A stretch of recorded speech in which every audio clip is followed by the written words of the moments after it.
Welcome to the Thundercloud, and all I've got to say is we'll turn this damn call off pretty damn quick. That's what was going through my mind when some prick, not allowed to say who I work for, who I represent, any of that. But anyways, in the retail world, if you buy something for, let's say, 2,000, 2,200, 2,400, 5,000, 10,000, whatever it is. You buy something, you're not getting the inflation back. They're not getting the brass taxes, back as well. There's no tax return based on how much you spent.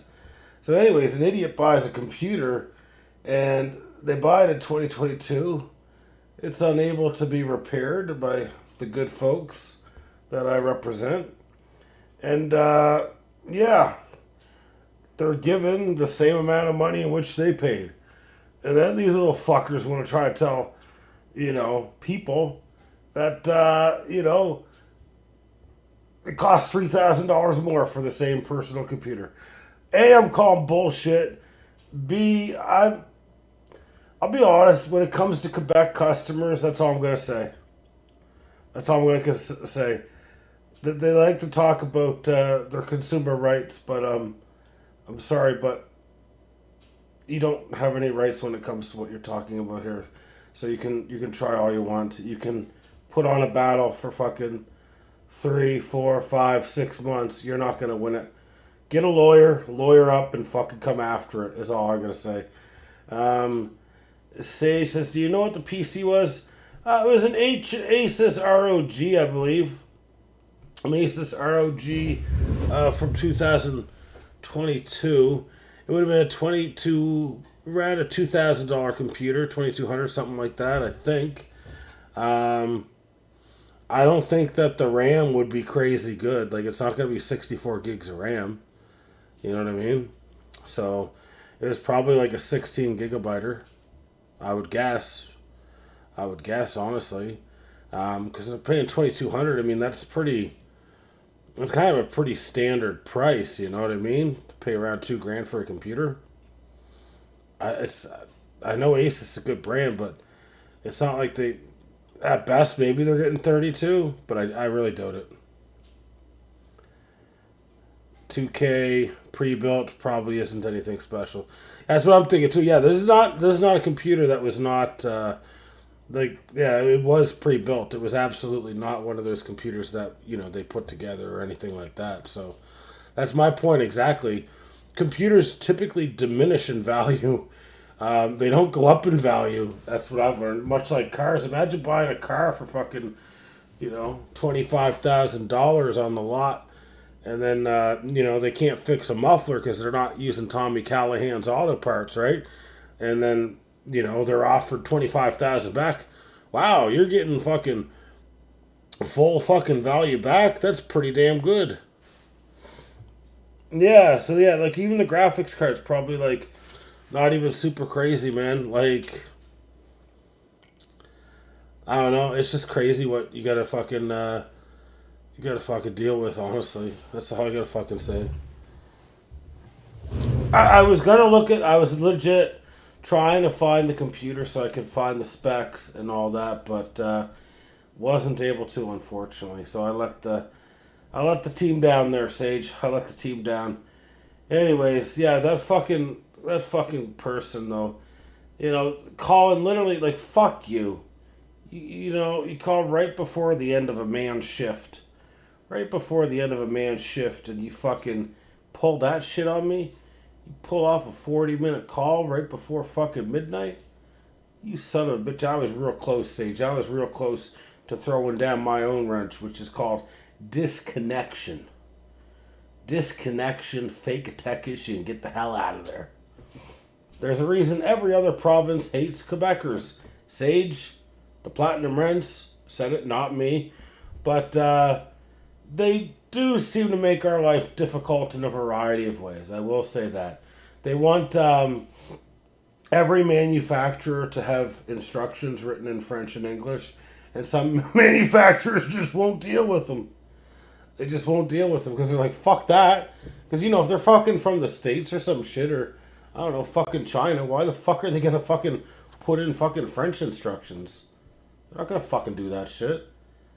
Fuck, there's probably more people fucking speaking Punjabi and fucking Mandarin than there is fucking French in Canada. Like, let's get off our fucking high horse here, slow our fucking roll, and shut our fucking mouths. How the fuck does that sound, you motherfucker? Not you, Sage, but them. But them. Anyways, this is a sports broadcast. You could have me here for hours talking about the Quebec La Croix or whatever the fuck they're called. You could have me here for hours. I had so many calls when I used to take calls where it was just, oh, we're going to the consumer rights. So I just fire off an escalation, and that'd be done with them. Just be done with them. It's right. Learn friggin' English. And you know what's funny about these people? Oh, I just Don Cherried it. I just Don Cherried it and said, you people, I'm about to be canceled, motherfuckers. Anyways, these people know English too. But they'll fucking gawk at you motherfuckers who speak English. They'll fucking gawk at you and they'll be like, you little fucker, how dare you come into my neck of the woods and you speak a foreign language, even though I know what you're saying. How dare you fucking do that, you fucking son of a bitch. Fuck! Alright, we gotta move off it. We've spent damn near 6.5 minutes on this segment. We probably been canceled 2 to 4 times within that period. We need to pivot, and we need to pivot strong! Alright. Oh, I'm all fired up. The consumer rights, man. I get just like Quebec. I get fired up. Anyways, no wonder Eric Lindros didn't want to play for the Quebec Nordiques. You're fucking right, bitches. I fucking said it. No wonder Lindros said, fuck you, Quebec. Fucking trade my sorry ass. I'm sorry. I need to calm down. I need to take a little bit of a breath here. Sage says, there's a reason I refuse to learn French even through my dad's side being Quebec. You know what, Sage? You pulled a fucking Eric Lindros too. You're like, fuck that shit, man. I'm not fucking dealing with that shit. I'll go play for the fucking Detroit Red Wings. They don't know French down there. Fuck it. Alright, we really need to get off this French topic. I feel like people are coming. I don't want the Quebec La Croix coming at me with fucking pitchforks, wearing their, I don't know, I'm picturing Quebec wearing Amish hats now too. And they're going to bury my sorry ass. Well, yeah, if I was in Quebec, I'd speak English loudly and proudly. I'd fucking do it just to piss them off. They fucking look at me with cock eyes. I'd fucking punch them right between the fucking eyes, man. Straight up. Right, I'm going to take a drink of this nice, juicy, tasty, cold beverage. The official sponsor of the Thundercloud, also known as the Thundercast, JR Dry Ice. 6%. Because when you want to get drunk, don't drink that 4% Coors Light shit. Drink JR Dry Ice. Okay? Alright. Let's get to the fucking baseball news. And I'm going to go... Sage, what do you want me to do? I'm going to go in chronological order today. Sage, that's a great question. That is a great question. JR Dry Ice, it is produced in Moncton, New Brunswick. It is proudly Canadian. It is brewed at the Moosehead Breweries. I correct myself. In St. John, New Brunswick. The Big Dirty. And you know what? These motherfuckers got it right. Because why drink 4% when you can drink 6%? Am I wrong? A real man's beer. Not like that pussy shit from Quebec. The Platinum Wrench says, not me. Yeah, they're probably drinking fucking 2.5% beer. 2.5% beer over there. Fuck that, Sage. Fuck that shit. We're drinking man's beer over here. If it's not 6 or higher, nah, we're not doing that shit. Unbelievable. Alright. let's get to baseball news. Finally. Finally. The news has come back. And we've got good news if you're a Mets fans. Now, before I break into this whole thing, Sage, I don't know how often you're on Twitter. I've started going on Twitter a lot more since a little bit before the winter meetings and that sort of thing. And every Mets fan that I see posting, how come every time they talk about what their team's going to do, they say, well, I hope the Mets and David Stearns do this. I hope David Stearns and the Mets do this. And I'm just like, at first I was like, why are they talking about a dead NBA commissioner for one? But every time, pay attention. If you see some of the shit they're posting, they always say David Stearns. And I'm like, what other team is talking about like their GM in every fucking post that they make? I just find it really weird that they're kind of like, I don't know, man. Like, to me, it doesn't make sense to always bring your GM, like, consensusly. I would say like 70 or 80% at least. Probably 85, 90% of what I see Mets related, they put David Stearns in their fucking tweet. I don't really understand it, Sage. Like, to me, it's like every time you post something about Detroit Red Wings, for example, you're not putting, well, hope Detroit Red Wings and Steve Yzerman do this. You know, when I talk about, like, the fucking Jays, I'm not saying, well, I hope Ross Atkins and the Blue Jays do this. You know what I mean? It's like, with the Raptors, before they fired him, it's like, I never used to be like, well, I hope Masai Ujiri and the Raptors do this. Or Masai Ujiri and the Raptors, like, what the fuck, man? Like, it makes no... I don't know, man. It's just weird. It's so weird. I've never seen it before. Now, I can understand if you start bitching about your GM. Like, when you're like, well, our GM fucking sucks. They haven't done this. Like, Steinbrenner or whatever. Like, they might rip him in New York. Or they might rip the other guy there. Forget his name. But they're not saying it when they're like, all right, we're in pursuit. We're in pursuit. So I hope Steinbrenner and the Yankees get Cody Bellinger. They don't do it like that. They don't do it like that. They need everyone to know their GM is duh. And one guy today was trying to say David Stearns was smart. He was trying to say that the signing that was the Mets agreeing to Jorge Polanco on a 2-year deal worth $40 million was like smarter than picking up Kyle Tucker because they had identical OPSs last year. Mind you, since 2020 or whatever, you know, Kyle Tucker's like top 10 or something like that, and Jorge Polanco is just up and down. They don't talk about the year before where Jorge Polanco was like 665. But, you know, I think this is a good signing for the Mets. It's only a 2-year deal. Now, they are getting a guy who is very injury prone.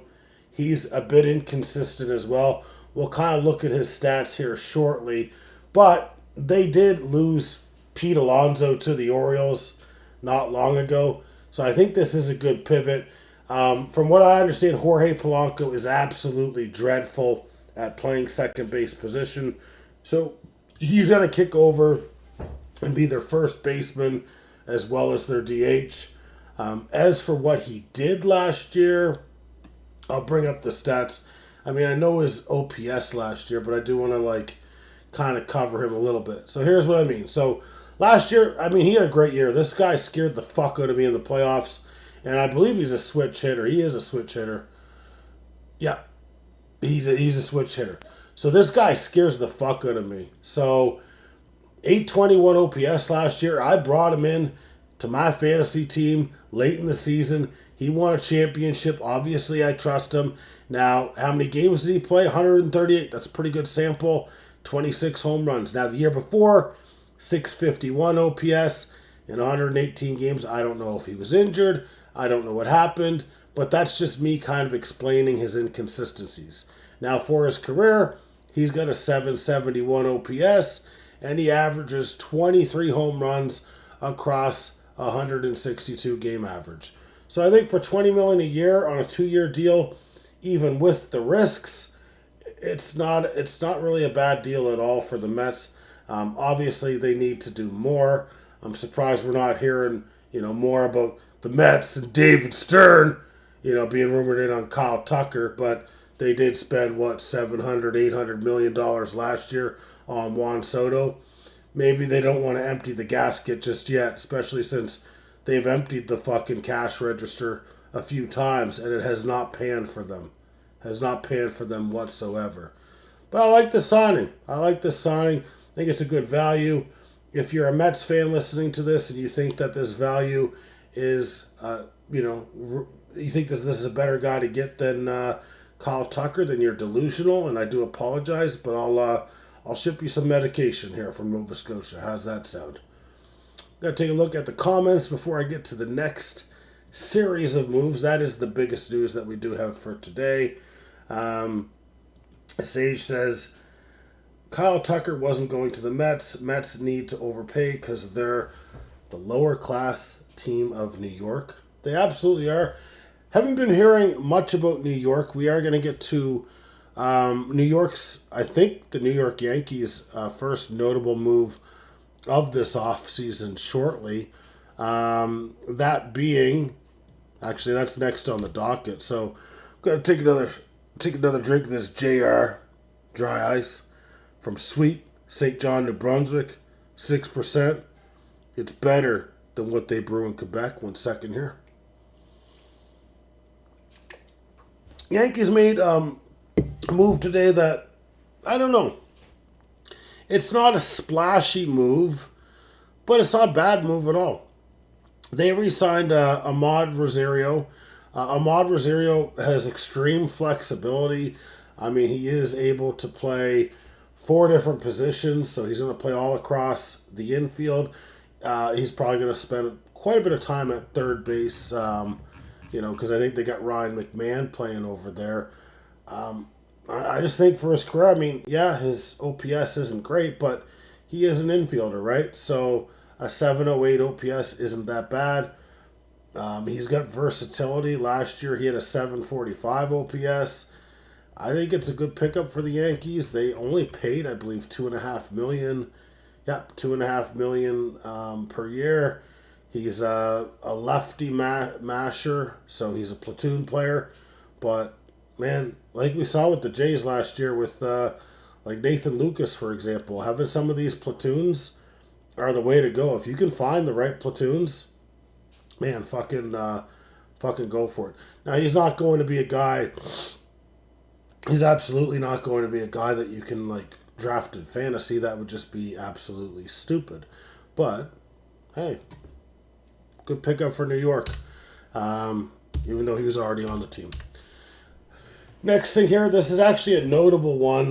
Detroit adding to the bullpen. So a few days ago, they did add Kyle Finnegan, as we already know. And it looks like it's Will Vest and Kyle Finnegan that are going to kind of be in the closing role. But they did add one of the best closers of all time, Kenley Jansen, to their bullpen rotation there. So had a great year last year. I mean, a 2.59 ERA. FIP 3.98, so that suggests that maybe he had a bit of luck, but he still had a 24.4 strikeout rate in 59 innings last year for the Angels. He's going to have fantasy value in our league only because our league does holds. In normal leagues, he's not going to have fantasy value because most leagues are not as extensive as what we do. What we do is the real deal at the end of the day. This one here, I don't know. I don't even know if I want to report it so much, but it is Ken Rosenthal.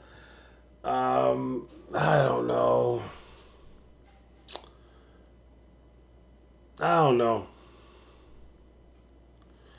So basically, it seems like the Padres have interest in 3 guys that are on the Mets that are elite pitching prospects. Those names being Nolan McLean, Jonah Tong, and Brandon Sprout. Now, I don't know how you're a fucking top prospect when your last name's Sprout. Now, in order for this trade to happen, they're looking at a combination of quite a few players. Now, when I list these players, I'm not saying all 5 of these players would be going for these prospects or anything like that. But the one name to kind of watch is Mason Miller. Mason Miller is going to get you the most trade value of the players listed. So Mason Miller, Nick Pivetta, who does not have much trade value. I feel like Nick Pivetta is one they'd want to throw in to clear some cash. Adrian Moron, Ramon Laureano, or Jeremiah Estrada. So some sort of fucking combination of those 5 players in exchange for a combination of those prospects there, and probably other prospects coming back as well.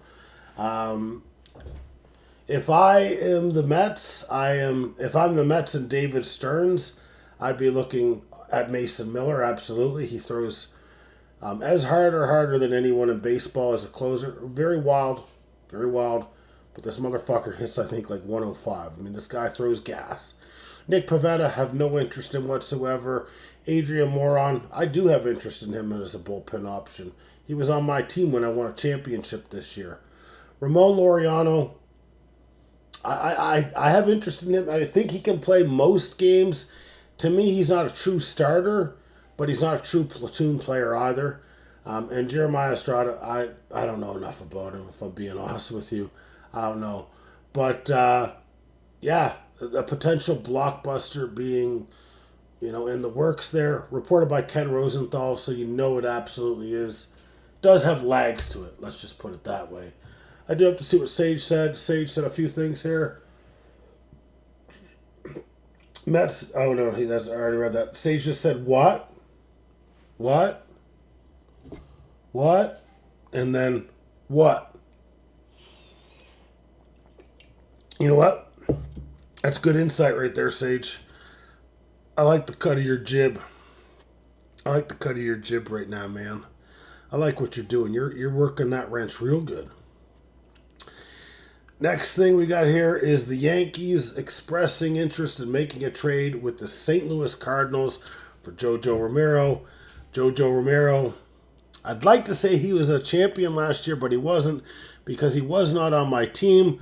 But I did have him in my fantasy team the year before. So he does collect a lot of holds for the St. Louis Cardinals. He had a 2.07 ERA last year. So he is solid and was solid the year before that, I can confirm, from fantasy purposes. Now, Stone Cold would be proud. Stone Cold would be proud. Now, before we get to the rest of this, I was actually telling one of my agents today, I was like, do you know how that whole what thing formulated?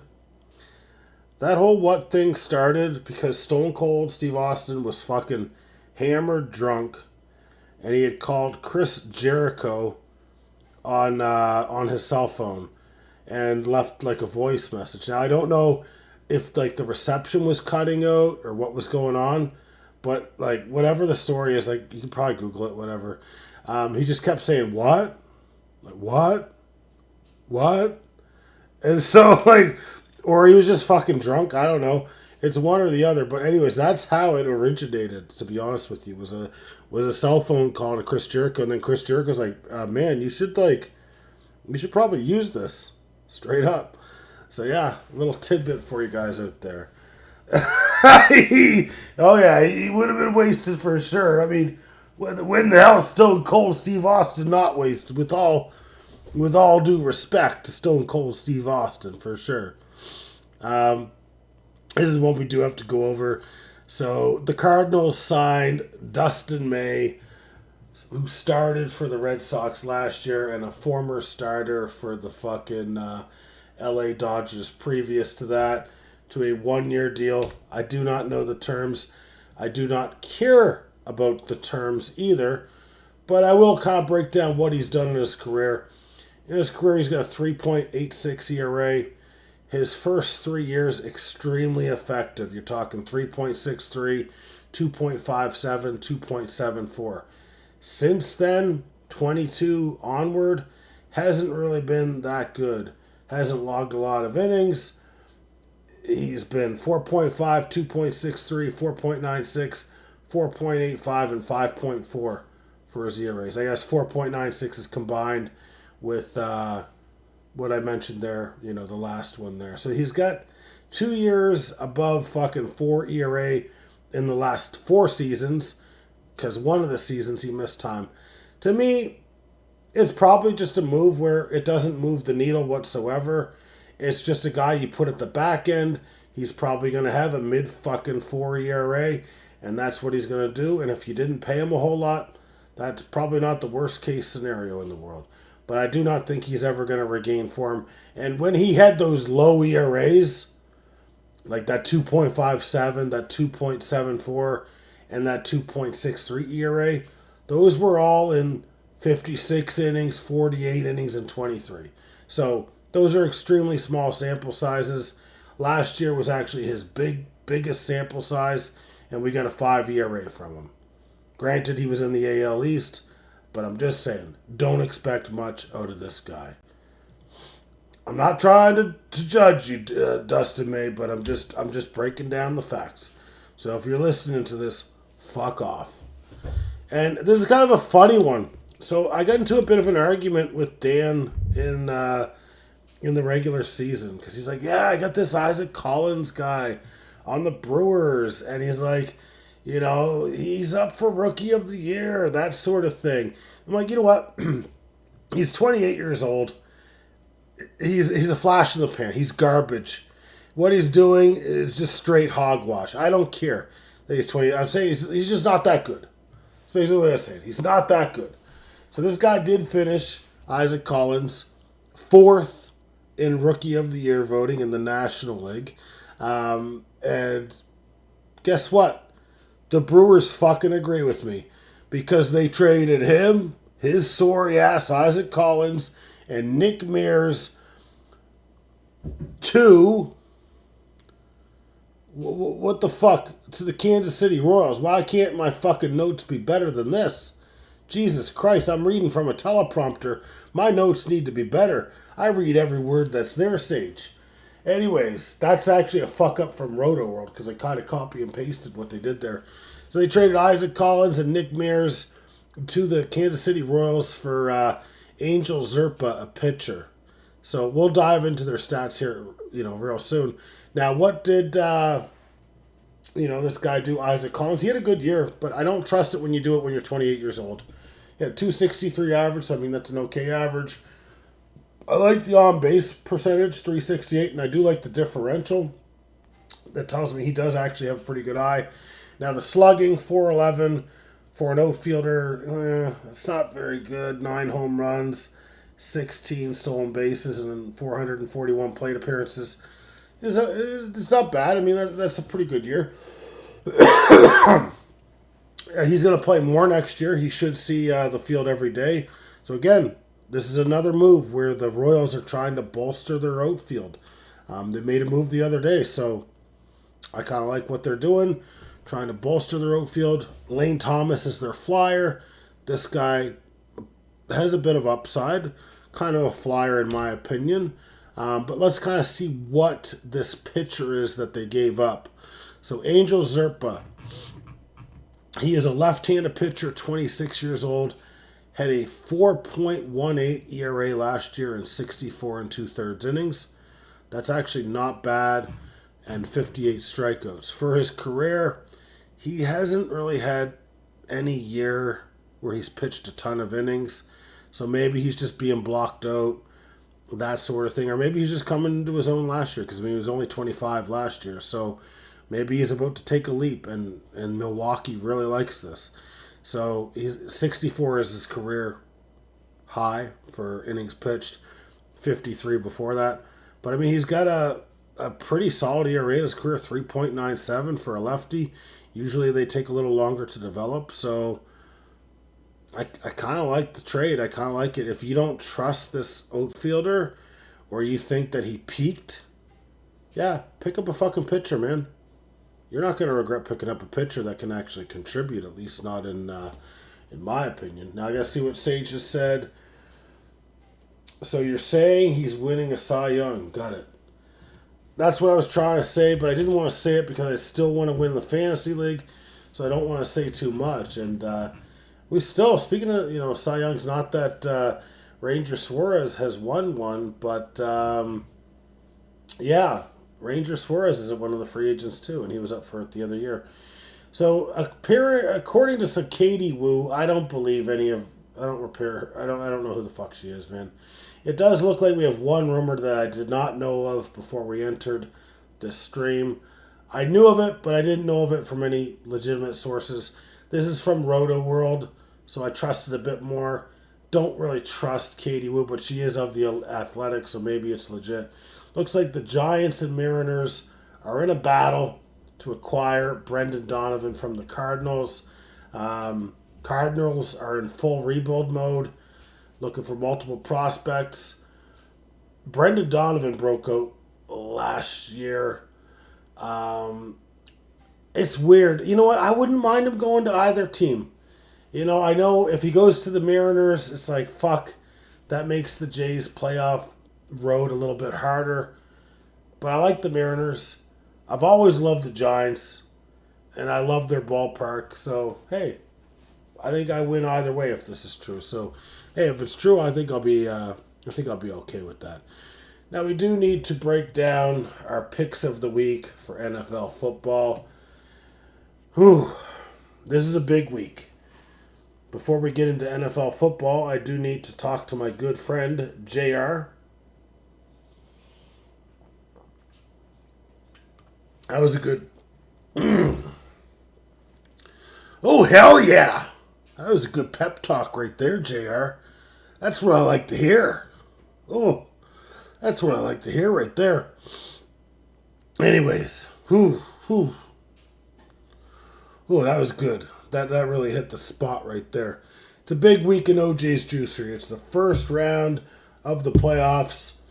We will know in less than 48 hours who's moving on and who's moving the fuck out. And guess what? The GOAT won't. I refuse to lose. I'm not going to pivot. I'm not going to quit. I'm here to stay. I am the people's champion. I am the chosen one. I will win my second championship in a row in less than 5 months. Book it. Guaranteed. And there was never a doubt. Certainly not from me. Certainly not from me. Certainly not from me. Anyways, let's get to our picks. First things first, we've got the Arizona Cardinals on the road against the Houston Texans. Houston is favored to win by 10. Guess what I'm going to say? Houston will win that game, but Houston's offense is not good enough to win by 10. So, boom, Arizona's going to cover that plus 10. Houston is going to improve, and I do think Houston is going to make the playoffs. If they could ever get C.J. Stroud actually playing like a quarterback, this team would be dynamite. Absolute dynamite. Next game, boom, you got Baltimore on the road against the Bengals. Well, guess what? Lamar Jackson isn't looking so hot lately. In fact, he's looking not hot. And I'm not talking just because he has the ratty-ass facial hair. He's just not looking good in terms of how he's performing. Ravens are favored to win by 3. Fuck the lines. Bengals win the fucking ball game, and they obviously cover the plus 3. Give me a hell yeah. Now, this game's a little bit harder to pick for me. The Buffalo Bills on the road against the New England Patriots. This is where I think Sage has tried to tell me New England has been playing against inferior competition for the majority of the season. I'm going to trust Sage. If this was Who Wants a Millionaire, I'd be making this pick because I called a friend, and this is the answer they gave me. Buffalo is projected to win by 1. It's a pick'em game. I'm picking Buffalo to win on the road. And I can't wait to watch Josh Allen flip the bird to Mike Vrabel. Let's go! It's what Sage says, and what I say too. Now you got the Cleveland Browns in the next game. It's a lackluster affair up against the Chicago Bears. Plus 7.5 is what the Browns have to cover. The Bears will win this. Again, I never know what to pick for the Browns because I'm usually wrong. Usually wrong. It usually goes one way or the other. I'm going to pick the Browns to cover the plus 7.5. I'm going to pick the plus 7.5 coverage, and I'll probably be wrong again. Sage says, you need a Bills win, but Josh Allen, bad game. It's all right, Sage. It's all right, Sage. I'll take the Josh Allen bad game. You know, he'll fumble the ball a couple times or some shit, but then have some heroics at the end, and you know what I mean? That's probably what's going to happen, I think. All right, next game is actually a good game. I don't necessarily understand the betting lines. So, first and foremost, the Chargers are on the road against the Chiefs. The Chiefs are 6-7. I believe the Chargers are an 8-win team now. Maybe even a 9-win team. I think they're 8 wins. I can check it when I look at the playoff picture here. Actually, let me just quickly check it right now. Chargers are 9-4. So the Chargers are 9-4, with Omarion Hampton returning, and the Chiefs are favored to win by 6 or more. Sage, call me crazy, but are the fucking stat lines taking crazy pills? Do we understand Kansas City's down like 3 or 4 offensive linemen? They're not good. Like, seriously. The Chargers are covering that plus 6. In fact, if I'm betting, I want to make fucking 3.3 times more money than what I fucking put in. I'm putting money on the Chargers. I actually think the Chargers will win this game. The Chiefs have nothing left to live for. The Chiefs could win every game the rest of the season. They wouldn't make the playoffs. Maybe Herbert has another bad game. Maybe he's a little banged up. But I don't know, man. Plus 6. Okay, I'll change it. Yeah, because you said he's injured, that's fine. Plus 6 is covered, though. Yeah, maybe the Chiefs win the game and go to 7-7. So I'll change it to Chiefs winning. But that line there is absolutely brutal. The Eagles are a much better defense than Kansas City, in my opinion, this year as well. Now here you got a shitty ass game. The Raiders on the road against the Eagles. Eagles are favored to win by 12.5. Eagles will win the game. But I don't trust them to cover a 12.5 point spread. Absolutely not. I do not trust it at all. They have not shown an ability to put up fucking points. They have not shown an ability to blow people out. They've been winning with their defense. There's no chance in hell they're scoring fucking 2 more touchdowns than the Raiders, in my fucking opinion. Let's go, Raiders. Let's go, Gino. Let's go, Gino. Next game, not really an interesting game at all. You got the Jets on the road against the Jaguars. Jaguars will win the game, but a plus 14 favorite? Jacksonville's favored to win by 14? That's not going to happen. The Jets keep games close. I don't care if it's Tyrod Taylor playing. They'll keep the game under 14, in my opinion.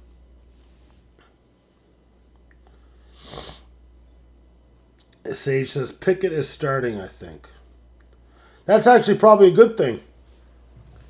That is probably a good thing if Kenny Pickett's starting for the Raiders there.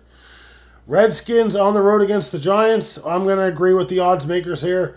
I'm going to say, hey, okay, Giants win, and they win by more than 3. So there's that. Panthers favored to win by 2.5 over the Saints on the road. I think the Panthers know what's at stake here. They win this game, they've got an extremely legitimate chance at the playoffs. They are currently ahead of the Bucs because the Bucs lost just a couple nights ago. I take the Panthers to win. The Panthers to win by 3 or more as well. Now, this game here is an extremely hard game, so I need to talk to my boy JR. I need to talk to JR. I need his guidance. Thank you, JR. We appreciate that. No, I'm not talking to a Jeremy Roenick rookie card. At least not yet. Anyways, the Detroit Lions on the road against the Rams is extremely interesting to me. The Rams and the Seahawks and probably the Packers are probably the teams that I think are the best in football. In my opinion, all around. They've got the defense, they've got the offense, they've got it all. Now, Jared Goff is not playing in bad weather. He's an extremely accurate passer. Detroit needs this for their playoff lives. The Rams are going to be tough, but I feel like Dan Campbell, he's going to rally these motherfucking troops, and he's going to say, hey, man, let's go for it every fucking time. And you know what? I feel like they're going to convert 4 fourth downs tomorrow. That's my prediction. I am not just saying that the Detroit Lions, who are favored to lose by 6 or more, are going to cover that +6. I think Detroit is going to get the upset. So if you're looking for more than 3-1 odds, this is a hell of an underdog pick. This team is tough. They play great offensively and defensively. They're up against a wall right now. I think Detroit's going to win this game. And you know what? As much as I'm not a huge Detroit fan, I don't like Dan Campbell. I don't like how he goes for things on 4th down all the time. Extremely talented organization. It would be absolutely heartbreaking, even to me as a Packers fan, if these guys aren't in the playoffs. So I think Detroit's going to win this game. Honestly. That's what I'm feeling right now, man. That's what I'm fucking feeling. You got a great game as well tomorrow. This will be after I do the Valheim stream. I'm obviously going to be watching the Packers on the road against Denver. Packers projected to win by 1 in a pick-em matchup, essentially. I feel like the matchup is so interesting. You've got 2 of the best defenses in the leagues. I do feel like we'll be able to stuff, R.J. Harvey at least running the ball, maybe not receiving a ton. We've been really good against, like, I don't know, man. We're going to get receivers even though we don't have top corners. Like, Keyshawn Nixon's been great this year. Now, I'm going to quickly go through the Packers injury report before I make my pick. Marshawn Lloyd's out. Brenton Cox is out. Colin Oliver's out. So those guys have been out all year. Emmanuel Wilson, Savion Williams, Christian Welch, Lucas Finesse, and Josh Jacobs are all questionable. Well, I think we'll be all right because I'm pretty sure we'll have a few of those guys playing. And a few of those guys we haven't been playing all year, if we're being honest. So I think we're going to be fine. Offensive line's intact, that sort of thing. I feel like the difference here is going to come down to the quarterback play. I feel like Jordan Love is further along than Bo Nix. I do feel like the Packers can force Bo Nix into an interception or 2. But I'm not saying Denver can't do that to Jordan Love as well. It can happen to Jordan Love. He can be susceptible from time to time from making a dumb fucking play. I just feel like the Packers will win this game. I just feel like they'll win. It's going to be a close game. I don't think it's going to be an overly high-scoring game, like 21-20, like maybe even like a 20-17. It's going to be a close game. I can't wait to watch it. I think it'll be tough. It wouldn't surprise me if Denver wins. Denver's going to be hard on the road, but we'll see what the fuck happens. And then we get to some shitty games here, obviously, because not every game can be great. The Indianapolis Colts up against the Seattle Seahawks. Seattle, great team, as I said. They're potentially the best team in football. I mean, there's only a handful of them, and they're one of them. Great defense, great offense. I feel like Sam Darnold, though, is susceptible to turnovers on occasion, but I don't think it's really going to happen tomorrow against the Colts. Colts are favored to lose by a lot. And I think the reason they're favored to lose by a lot is the quarterback. Obviously, Phillip Rivers has not played in a long time. You know, I'm not cheering for the Colts, but I was a big Phillip Rivers fan. I'd love it if Phillip Rivers could come in and actually do well, because I was a big fan of his growing up. So I'd love to see Phillip Rivers come in and take care of business, but I don't see it happening. Seattle's a very tough game to get for your first opponent. Like, even if they were going up against Arizona, that'd be a tough game. So I like Seattle to win, and I like Seattle to cover the negative 13.5 as well. Tennessee on the road against San Francisco. I certainly think San Francisco is going to win that game at home. And I feel like Tennessee is going to cover that plus 12.5. I feel like they're improving in some aspects. They picked up their first win last week. But I think for Sage's sake, he wants a loss anyway because he wants that fucking pick. For Sunday Night Football, a game that probably looked very good in the offseason for a Sunday Night Football game, that being the Minnesota Vikings on the road against the Cowboys. I actually think this will be a good game. I think the Cowboys will win it. I think, though, that Minnesota can keep it to 5.5 or under, which I guess 5 or under, because they got a pretty tight defense. I'm not sure though, but I'm going to stick with that pick. It's going to be relatively high scoring, at least from Dallas's standpoint. Dallas is going to put up. They're going to put up at least probably around 24-27. That's if they, Brian Flores and company takes care of business. And finally, to round out the week, you've got Miami on the road against the Pittsburgh Steelers. Miami's been playing extremely well. They're actually up to a 6-7 record. Now, they have no chance in hell of making the playoffs, but they're not going to be an easy out, I don't think. Now, Pittsburgh is favored to win by 3. I do think Pittsburgh will win this game. The one thing I do know about the Miami Dolphins, because they're little pussies that always play in Miami, they're not used to the cold. So if it's going to be like negative fucking 10, 12, 14 degrees or colder, Pittsburgh wins this game, no problem. If it's like around 0, which I don't think it will be, then maybe it equalizes. But yeah, I'm going to take Pittsburgh to win, and I ain't going to be a close game, but I'll take Pittsburgh to cover the 3 as well. So, Sage, any objections for the week, or do you think I fucking aced every fucking pick that I made? Every fucking pick, man.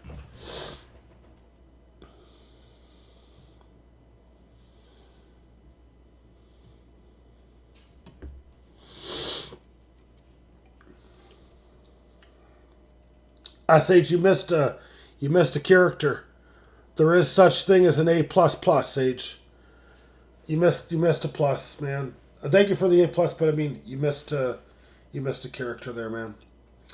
Anyways, we're going to stream tomorrow in about 12 and a half hours at either 1 or 1:30 p.m. Eastern Standard Time. So I'm going to get going. We will reconvene after football tomorrow, and we'll see what the fuck happened. That stream went a little longer than I was expecting, but hope you guys have a good night, and we'll take care of business again tomorrow. Good night, guys.